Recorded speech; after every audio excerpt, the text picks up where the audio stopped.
Oh, great question. I've always talked about my 5'Cs model, and let me talk about them again. The first is competency. I think anybody who wants to be a future leader should have a hip pocket skill that everybody looks at and says, XYZ is the go-to person for that skill.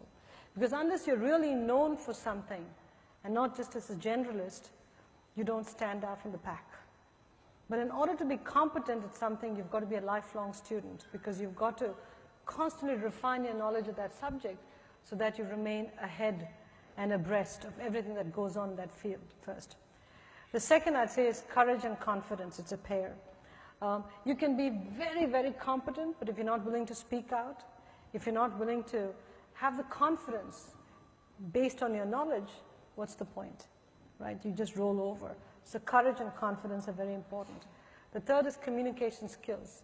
You cannot overinvest in communication skills, written and oral communications, because as a leader, you constantly have to mobilize the troops.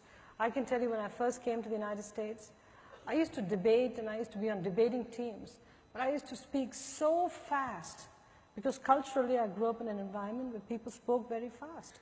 Fortunately, Yale had a requirement that unless you passed the communications course, you couldn't graduate from the first year to the second year in business school.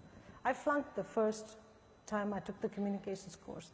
So over summer, I took it again, which was the best thing that happened because I learned to sync my brain with my output from my mouth, and so I started to slow down what I was saying. Huge difference.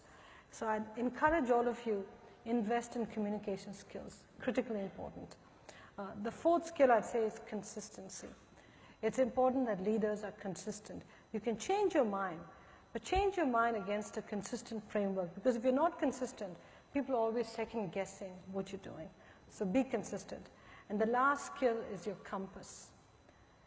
Integrity is critical in this job.